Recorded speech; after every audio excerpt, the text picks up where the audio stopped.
안녕하세요. 모모수입니다. 오늘은 예술 도시를 만나다 이 책을 살펴보도록 하겠습니다. 이 책은 전원경 교수님이 지으신 책이고요.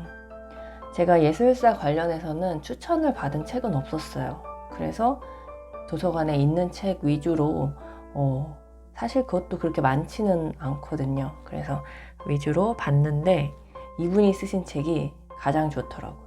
그래서 이분의 정말 팬이 됐습니다. 그래서 이분을 강의를 찾아보고 예술의 전당에서 이제 콘서트 같이 강의를 하시더라고요. 그래서 그 강의도 듣고 싶다는 공연이라고 해야 되나?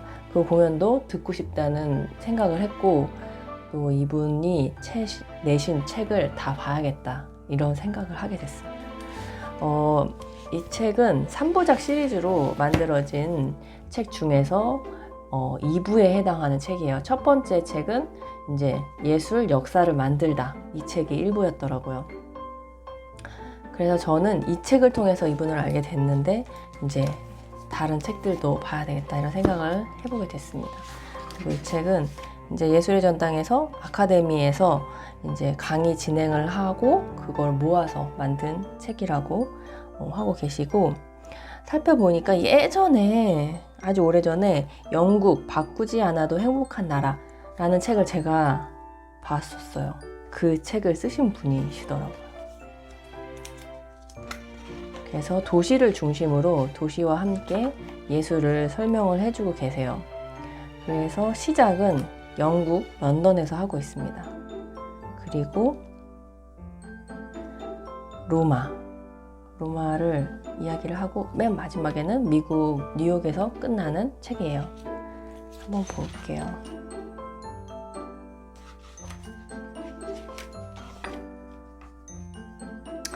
흔히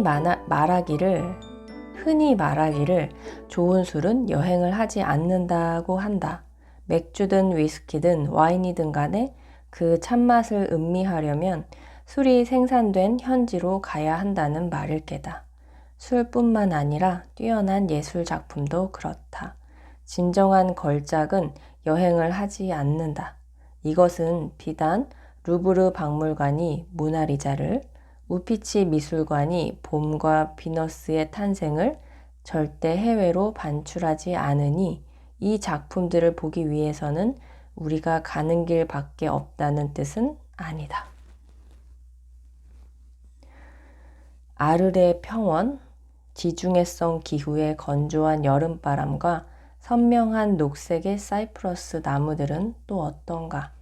프로방스의 들판은 100년 전 고흐가 한낮의 햇빛을 잔뜩 받고 그림을 그리면서도 매미처럼 즐거워했다고 테오에게 썼던 풍경을 여전히 간직하고 있다. 우리는 그 풍경을 바라보며 한 예술가가 일견 평범해 보이는 자연의 모습을 어떻게 해서 불멸의 걸작으로 바꾸어 놓게 되었는지를 직감적으로 깨달을 수 있다. 논리적으로는 잘 설명할 수 없지만 현장에는 분명 그러한 특별함이 존재한다.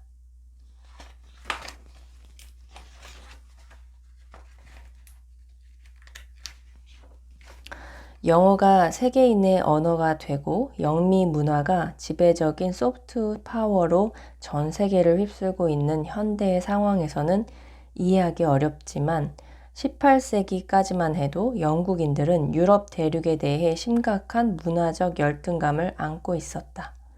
엘리자베스 1세 이래 막강한 해군력을 앞세워 유럽 제1의 경제대국으로 떠오른 상황에서도 영국인들은 문화적으로는 유럽 대륙에 비해 열등하다는 의식을 버리지 못했다. 그래서 영국인들 중에 충분한 경제력을 지닌 상류 계층일수록 아들들을 유럽으로 보내 앞선 선진 문화와 에티켓을 배워오게 하려는 의식이 강했다.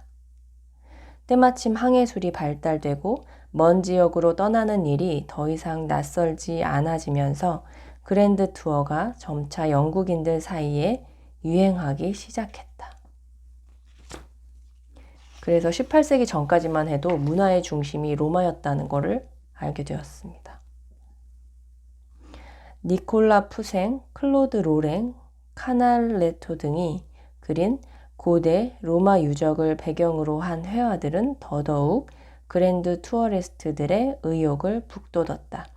그들이 그린 풍경화들은 고대 로마 유적을 실제보다 더욱 목가적이고 신화적인 방법으로 보여주었다. 17세기 후반 유럽 미술계에는 로마 풍경이라는 하나의 독립된 장르가 생겨났다. 이 장르의 특징은 로마의 풍경을 목가적이고 고전적인 방향으로 재해석하는 데에 있었다. 그래서 로마의 풍경을 그린 그림들이 인기가 있었다는 얘기를 해주고 있어요. 그래서 런던, 로마를 거쳐 지금은 이제 프랑스로 왔습니다. 시시각각 변화하는 바다 풍경이 화가들에게 그리움의 대상이기만 했던 것은 아니었다. 19세기 초까지 바다는 두렵고 무서운 자연이었다. 그러나 산업혁명의 결실로 늘어난 중산층들은 가정, 직장, 교회 등의 일상에서 완전히 벗어난 오로지 휴식만을 위한 장소를 원하게 되었다. 그리고 자연, 비일상, 새로움, 휴식 등을 모두 제공해 줄 수 있는 공간으로 바닷가의 리조트 타운이라는 개념이 생겨났다.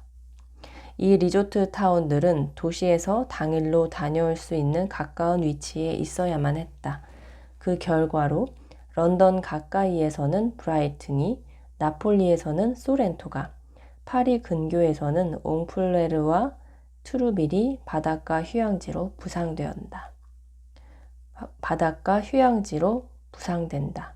철도의 부설로 인해 이런 근교로의 바닷가 나들이는 더 이상 어려운 일이 아니었다. 그래서 저도 방구우 책에서 고우가 바닷가에 다녀오는 그 이야기가 있었거든요. 그 시기였나 보다 하는 생각을 했어요. 드디어 파리로 왔습니다. 그렇다면 파리는 언제, 왜 로마를 제치고 예술의 메카로 떠올랐을까? 대략 1830년대를 전후해서 젊은 예술가들은 파리를 찾기 시작했다. 이러한 경향은 1874년 인상파 화가들이 파리에서 전시회를 열면서 폭발적으로 커져나갔다. 1900년대 초반에는 피카소를 비롯해서 모딜리아니, 아폴리네르, 마티스, 로랑생, 막스 자코프, 프랑쿠시, 사티 등 국적과 장르를 막론한 젊은 예술가들이 새로운 예술에 대한 희망을 찾아 몽마르트를 헤맸다. 예술의 중심은 어느새 로마에서 파리로 옮겨와 있었다.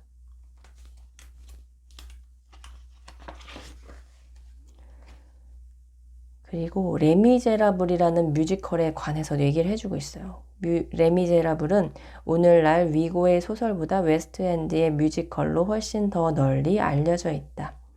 레미제라블은 흔히 카메론 매킨토시 프로덕션에 의해 런던 웨스트엔드에서 처음 제작되었다고 알려져 있지만 사실 이 뮤지컬은 1980년 프랑스에서 초연되었다. 초연은 한 달 만에 막을 내릴 정도로 별 반응을 얻지 못했으나 1983년 막 캐츠 공연을 시작했던 매킨토시 프로덕션에 이 작품의 프랑스어 공연 자료가 전해졌다. 매킨토시는 작품의 대사를 프랑스어에서 영어로 모두 수정하고 2년의 재제작 기간을 거쳐 런던 바비칸 센터에서 1985년 영국 초연을 갖게 된다. 이후 석 달간의 티켓이 모두 매진되며 프로덕션은 오픈런에 들어갔다. 2019년 현재까지 이 뮤지컬은 웨스트엔드에서 공연을 계속하며 웨스트엔드 뮤지컬 사상 가장 긴 오픈런 기록을 갱신하고 있다. 재밌었어요. 이런 뮤지컬에 관한 역사도 알려주시는 게 재밌었고 음악도 소개를 해주고 계시거든요. 낭만주의가 만개하던 파리에서 쇼팽은 큰 인기를 얻었다. 그의 인기는 어느 정도는 쇼팽의 고향. 쇼팽은 폴란드 출신으로 20살에 파리로 이주했다. 그래서 쇼팽의 고향 덕분이기도 했다. 쇼팽이 파리에서 활동을 시작하던 무렵 파리의 청중은 보다 이국적인 색다른 예술을 원하고 있었다. 거듭된 정치적 격변으로 한껏 자극받고 고무된 청중은 과감한 혁신과 새로움을 갖춘 예술을 요구했다. 때마침 극장 시설은 새로 개발된 가스 조명 시설 덕에 다양한 형태의 공연을 수용할 수 있게 되었다. 오페라는 물론이고 오페라의 격가지로 시작되었던 발레가 파리지앵들 사이에서 인기를 얻기 시작했다.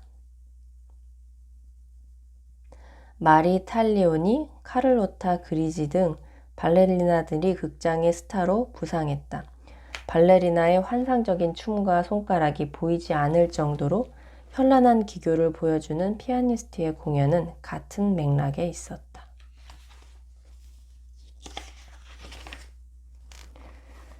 쇼팽이 인기를 얻었던 이유는 그가 당시 대중이 원했던 음악을 작곡했기 때문이다. 1849년 쇼팽이 사망했을 때 장례식장에 모였던 수많은 인파들은 그의 높은 대중적 인기를 증명해준다. 쇼팽의 제자인 제인 스털링은 5,000프랑에 달하는 값비싼 묘석을 쇼팽의 묘지에 세웠으며 쇼팽의 여동생 루드비카가 폴란드로 돌아갈 수 있도록 여비를 마련해 주었다. 루드비카는 알코올에 담근 쇼팽의 심장을 가지고 폴란드로 귀국했다. 이 심장은 지금 폴란드의 성십자 교회에 묻혀 있다. 쇼팽은 삶과 음악뿐만 아니라 죽음까지도 철저히 낭만적인 예술가였다. 정말 많은 걸 알고 계신 것 같아요. 이분이 아이가 어렸을 때 40대에 또 박사를 하기 위해 외국을 가셨더라고요. 이들은 그리고 이제 파리에 관해서 설명을 해주시면서 파리에 카페가 유명하잖아요. 카페를 중심으로 예술가들이 모였죠. 그랬을 때 이 예술가들이 매주 일요일과 목요일마다 게르부아에 모여 격렬한 난상 토론을 벌였다. 졸라 마네, 프레데리크 바지유, 루이 뒤랑티, 팡탱 라투르, 드가, 모네, 르누아르, 시슬리 등이 바티뇰 그룹이라고 불리던 이 모임의 단골 멤버들이었다. 때때로 세잔과 피사루가 나타나기도 했다. 그래서 보면 고흐도 아르레 가서 예술가 집단을 꿈꾸는데 그 배경이 이런 것이었구나 하는 거를 이 책을 통해서 알 수 있었습니다. 미술의 몰락과 교회 음악의 등장. 이제 독일로 가네요. 가톨릭 교회에서 미술이 차지했던 위치는 개신교 예배의 음악으로 넘어갔다. 가톨릭 교회는 음악에 큰 관심이 없었다. 반면 루터는 음악적 재능이야말로 신이 인간에게 부여한 가장 고귀한 재능이라고 여겼다. 루터가 숨어서 라틴어 성경을 독일어로 번역했던 바르트부르크 성이 있는 도시 아이제나흐에서 1685년 요한 제바스티안 바흐가 태어났다. 바흐의 가문은 대대로 음악가를 배출한 독실한 루터교 가문이었다. 바흐는 어린 시절부터 맏형 요한 야콥에게 오르간과 작곡을 배웠다. 그래서 이제 도시를 중심으로 이제 얘기를 이어나가고 있기 때문에 역사의 시간적인 흐름은 좀 왔다 갔다 하는 면은 있어요. 그래서 그런 거에 관해서는 이제 역사에 관한 예술 역사를 만들다 책을 보는 게 좋겠죠. 그래서 이제 그 종교 개혁이 일어나면서 가톨릭 교회에서 신교도로 이제 넘어가면서 미술이 몰락을 하고 대신에 음악이 급부상하게 되는 배경에 대해서 설명을 해주고 계십니다. 그래서 가톨릭 교회가 여러 가지 성상이나 그때 당시에 조각이라든지 그림들이 그 전까지는 성경에서 설명할 수 없는 이야기, 책이 없었으니까 인쇄술이 발전하기 전에 그런 것들을 설명해주는 기능이 굉장히 컸고 그렇기 때문에 예술가들이 그런 그림들을 많이 그렸고 또 그런 것들이. 근데 이제 종교개혁을 통해서 그런 것들이 너무 로마 카톨릭 성당에 사치가 심하다, 이런 비판과 함께 그런 것들이 몰락하게 됐다는 배경을 얘기해 주고 있어요.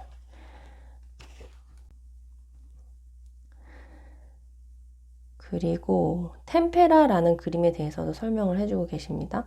중세 후반까지 화가들은 달걀 노른자를 안료에 섞는 고정제로 사용했다. 안료에 노른자를 섞어 그린 그림은 템페라라고 불린다. 15세기 초반에 플랑드르 화가들은 안료에 노른자 대신 아마시유 같은 기름을 섞으면 보다 얇고 반투명한 그림으로 색을 칠할 수 있고, 물감을 여러 겹으로 두텁게 칠하는 임파스토 기법, 서서히 색감의 농도를 짙거나 연하게 만드는 그라데이션 등 다양한 효과를 낼 수 있다는 사실을 깨달았다. 유화의 발명자가 바네이크라기보다는 플랑드르의 여러 화가들이 개발한 이 기법을 바네이크가 발전시켰다고 보는 게 더 타당할 것이다. 그래서 템페라라는 그림이 유화 이전에 그려졌던 그림이거든요. 그 설명이 여기 있어서 살펴봤습니다. 루벤스, 이제 플랑드르와 네덜란드, 이제 암스테르담으로 넘어가고 있어요. 루벤스는 1620년부터 1640년까지 20년 이상 전 유럽에서 가장 인기 있는 화가로 군림했다. 베스트 팔렌 조약 전후로 유럽 각 국가에서 자리 잡은 절대 왕정도 루벤스의 활약에 날개를 달아주었다. 영국 플랑드르, 스페인, 프랑스, 이탈리아의 궁정이 그를 원했다. 우리가 오늘날 유럽의 미술관 어디서나 루벤스의 그림을 만날 수 있는 것은 이러한 이유 때문이다. 성화에도 능했지만 루벤스의 진가는 바로 역동성과 관능, 우아함이 넘치는 그리스 신화의 재현에 있었다. 루벤스는 화가이자 외교관으로 만년까지 부유한 삶을 살았고, 그의 작품들은 훗날 들라크루아와 르누아르에게까지 긴 궤적을 남겼다. 모차르트와 베토벤의 시대 사이에 일어난 또 하나의 커다란 변화는 악보 출판에 있었다. 베토벤의 활동 시기는 유럽의 악보 출판 사업이 궤도에 오른 시점과 겹쳐 있다. 런던의 출판사들은 베토벤에게 큰 돈을 지불하고 악보 독점 출판권을 사갔다.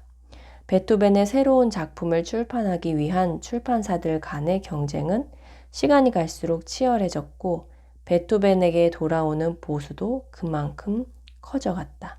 이러한 시대의 변혁 속에서 베토벤은 용케 프리랜서 작곡가로서 활동을 계속할 수 있었다. 베토벤이 1827년 사망했을 때 3만 명의 사람들이 빈에 모여 그의 장례 행렬을 따라갔다. 모차르트가 패배한 도시 빈에서 베토벤은 작곡가로 다만 생존하는 데 그치지 않고 승리자로 남았다. 이 부분 재밌었어요. 베토벤의 음악이 피아노 소품곡이 많잖아요. 그래서 이런 악보 출판과 또 베토벤의 성공이 이유가 있었구나는 사실을 알게 되었죠. 그래서 여기까지 1부로 살펴보고 나머지 또 2부로 살펴볼게요. 감사합니다.